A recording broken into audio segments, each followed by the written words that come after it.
If you are trying to lose weight on the starch solution, you need to eat these 5 foods every day.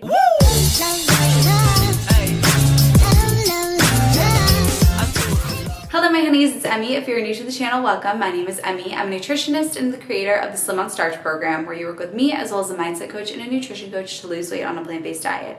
If you want to work with me and my team, go to healthyemmie.org or just click the link in the down bar. Here are some of my clients who ate these foods and they lost weight like crazy, so pay attention. Starting with food number 5 and working our way down to number 1, super underrated, is leafy greens.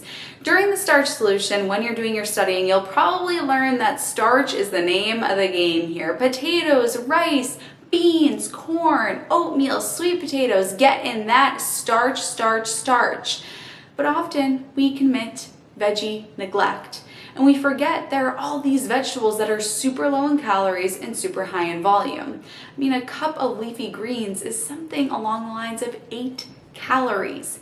8. A cup of oil is north of 1,000 calories. Leafy greens will help bulk up your meals so that you get higher volume, but it's lower in calories, helping you feel more full and satisfied on a higher volume of food, but not by eating too many calories. Additionally, these foods are high in nutrients, vitamins, and minerals, which will satisfy what your body is truly asking for when it's hungry. When your body says that it's hungry, it doesn't just mean, I need you to fill up my stomach. It's, I need you to fill up my stomach with certain macronutrients, micronutrients, vitamins, and minerals. And if we don't get those certain things, then our body's not gonna be satisfied. This is why you can't just fill up your stomach with water and satisfy it, or you can't just fill up your stomach with cotton balls and satisfy it. It has to be actual real food that is nutrient dense.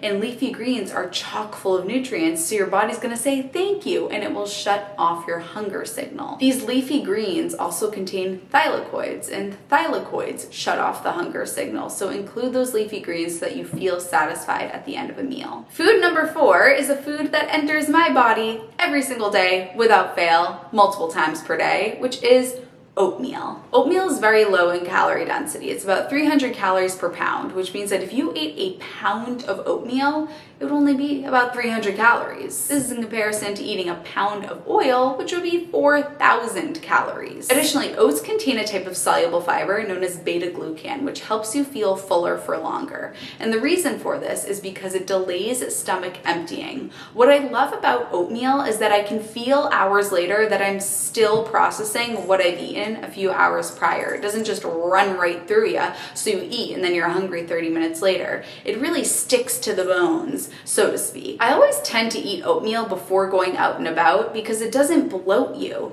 It really makes you feel nice and full and satisfied, but without having to eat huge quantities of volume in food that are gonna make you feel really full and bloated. It's this hack where you're eating a pretty modest amount of food, but you still feel really full from it. That is the soluble fiber, the beta-glucan, that's in the oats. The oatmeal also soaks up water. Oats soak up water, which means that when they're in your stomach, they're gonna create bulk in your stomach and make you feel more full because it's holding on to the liquid as it passes through and gets to your stomach. Food number 3 isn't really a food, but it's the most important nutrient, which is water. As Dr. Will Bulsiewicz says, you gotta move that log down the river. And if it's very dry, then the log isn't gonna move down the river, which is gonna mean that you're bloated, you're backed up, and you're not feeling so good. To keep your digestion regular, make sure that you're drinking enough water. And if you have no idea where to start, take your body weight in kilos, and that's about how many ounces of water you should drink, or take your body weight in pounds, have it, and that's how many ounces you should drink. So let's say that you weigh 200 pounds. 200 divided by 2 is 100, which means that you should be drinking 100 ounces of water per day. From there, I would encourage you to use the pee test. Your pee should be a light yellow. If it's a completely clear, then you're actually drinking too much, and if it's dark yellow, you're not drinking enough. So make sure that your pee is a light yellow. A lot of times we also mistake hunger and thirst.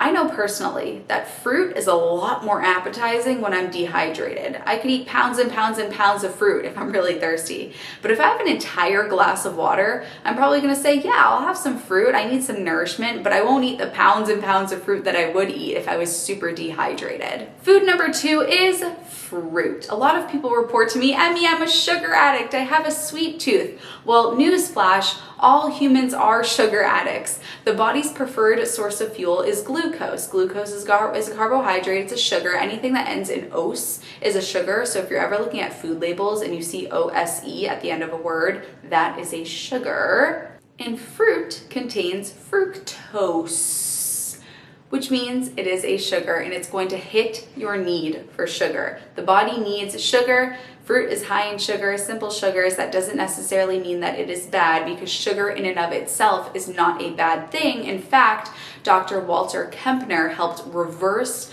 hypertension, high blood pressure. These patients of Dr. Walter Kempner's were so sick and ill, they were at the point of no return, and he put them on a diet of white rice, fruit juice, and pure white table sugar, and reversed their chronic illnesses. So sugar in and of itself is not a bad thing. But anyway, back to the fruit. If you are really craving what people label as sugar, but is really fat, sugar and salt combined, cookies, for example, it's not the sugar in the... I need to confiscate a cat toy. I'm the mean mom. Sorry.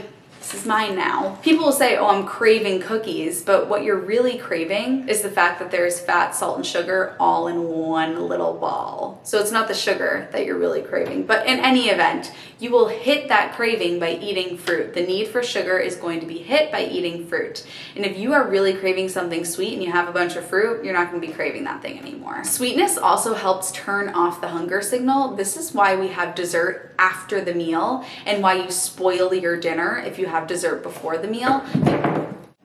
This is why you spoil your dinner if you have dessert before the meal, because sweetness helps turn off the hunger signal. So have that fruit, it'll help you out. And food number 1, the number 1 most satiating food on the planet that is going to keep you satisfied is the potato. The boiled white potato, according to the Satiety Index of Common Foods, was shown to be the off-the-charts most satisfying food on the planet. Potatoes do not make you fat, carbs don't make you fat. The process of turning carbs into fat is known as de novo lipogenesis, and humans are really bad at that process. We like to turn fat into fat as opposed to turning carbs into fat.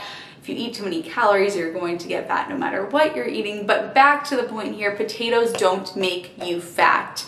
No one food makes you fat. Potatoes are actually going to assist you in your weight loss journey because they are low in calorie density, about 350 calories per pound. Boiled potatoes are super satiating, super filling. You incorporate some potatoes in your meal, you're going to feel fuller sooner and fuller for longer. If you are still watching, comment mouse, because of the mouse that I had to confiscate today. But we're done with the video, so they can play with it now. I love you, honeys, and I'll see you in my next one.